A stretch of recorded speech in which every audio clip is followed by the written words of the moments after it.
मृत्यु के बाद अपनी जायदाद को किसी को सौंपने का फैसला अपने जीते जी लेने को वसीयत कहा जाता है।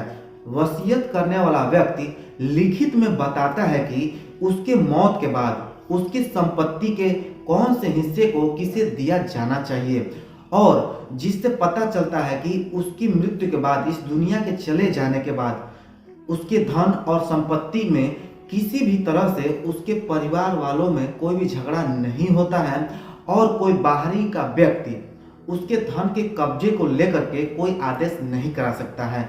लेकिन वसीयत करना कितना प्रामाणिक होता है और कितना सुरक्षित होता है, अगर आपको नहीं पता है तो बने रहिए इस वीडियो में, आप सभी को मैं बताने वाला हूं। दोस्तों, मैं हूं कुमार प्रदीप, आप लोग का बहुत बहुत स्वागत है मेरे इस वीडियो में। दोस्तों, अगर चैनल पर नए हैं तो लाइक कमेंट से जरूर करें। अगर आप चैनल पर पुराने हैं तो बेल आइकन को दबाएं, जिससे मेरी वीडियो आप तक तुरंत पहुंच सके। तो चलिए दोस्तों, वीडियो को शुरू करते हैं। वसीयत करते समय उसे 3 हिस्सों में बांट देना चाहिए। सबसे पहले बात करते हैं पहले हिस्से के बारे में।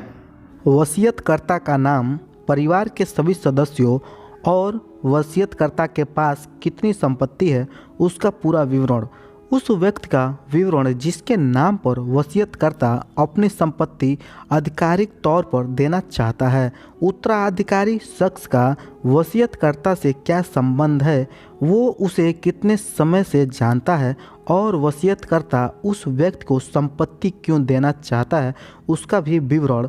उस व्यक्ति का विवरण जिसे वसीयतकर्ता अपनी संपत्ति नहीं देना चाहता है उसका कारण और अन्य जरूरी जानकारियां भी देनी चाहिए। नंबर 2, वसीयतकर्ता इस बात का उल्लेख करे कि उसने वसीयत को अच्छी तरह से पढ़ लिया है।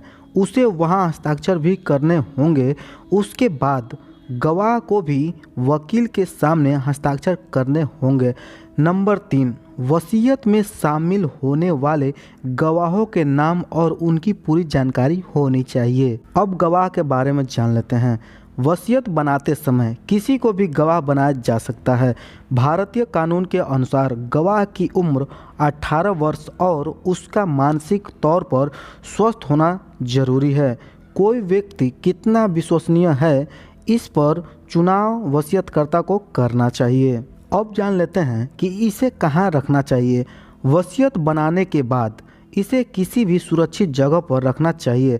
वसीयतकर्ता वसीयत अपने पास रख सकता है वो गवाह जिसके सामने वसीयत बनाई गई है, या किसी भी ऐसे व्यक्ति को रखने के लिए दे सकता है जिस पर वह भरोसा करता हो। अब जान लेते हैं वसीयत में नामांकन और उसका प्रमाण।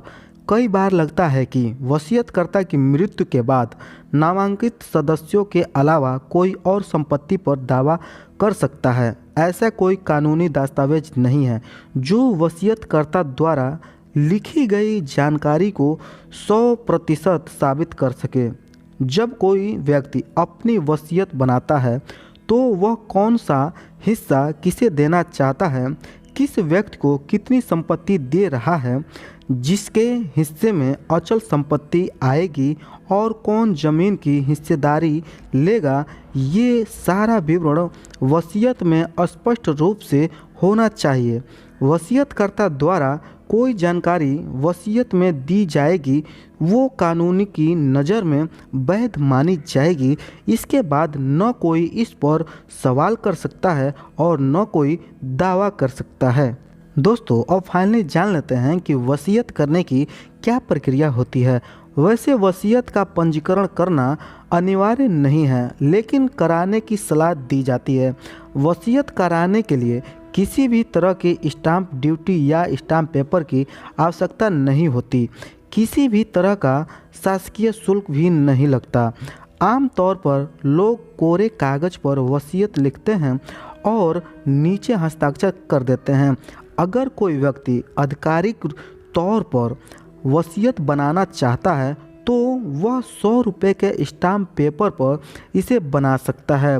वसीयत में सारी जानकारी शामिल करने के बाद पंजीकरण कराने के लिए वसीयतकर्ता को सब रजिस्ट्रार के कार्यालय में गवाहों के साथ जाना होगा।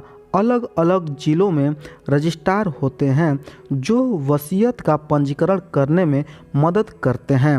दस्तावेज के तौर पर वसीयतकर्ता और गवाहों की फोटो और पहचान पत्र आवश्यक होता है। पंजीकरण के बाद यह वसीयत कानूनी प्रमाण माना जाता है। हालांकि भारतीय स्टाम्प अधिनियम 1899 संशोधन के अनुसार कृषि संबंधी भूमि या व्यापार की वसीयत बनाने के लिए पंजीकृत करवाना अनिवार्य होता है। अब जान लेते हैं कि वसीयत पढ़े जाने के समय वकील की क्या भूमिका होती है। जब हिस्सेदारों के सामने वसीयत पढ़ी जाती है तो वकील की ऐसी कोई भूमिका नहीं होती। वकील ही वसीयत पढ़कर सुनाए ऐसा जरूरी नहीं है, लेकिन किसी भी कानूनी पक्ष पर या किसी स्पष्टीकरण के लिए वकील से संपर्क किया जाना आवश्यक होता है। दोस्तों, अब तो आप जान चुके होंगे कि वसीयत क्या होता है, वसीयत कैसे कर सकते हैं और वसीयत कितना प्रामाणिक होता है और कितना सुरक्षित होता है। अब तो आप जान चुके होंगे। दोस्तों, इस वीडियो को ज़्यादा से ज़्यादा अपने दोस्तों के पास शेयर करिए, क्योंकि उनको भी ये सब पता होना चाहिए, जानकारी होना चाहिए। दोस्तों, अगर आपके मन में कोई भी डाउट हो, कोई भी सवाल हो, कोई भी कन्फ्यूजन हो किसी तरीके का, तो आप दिए गए नंबर पे कॉल कर सकते हैं और जान सकते हैं, पूछ सकते हैं। दोस्तों, आप लोग का बहुत बहुत धन्यवाद है ये वीडियो देखने, जानने, सुनने के लिए। मिलते हैं एक नए वीडियो में नए टॉपिक के साथ। तब तक के लिए जय हिंद, वंदे मातरम।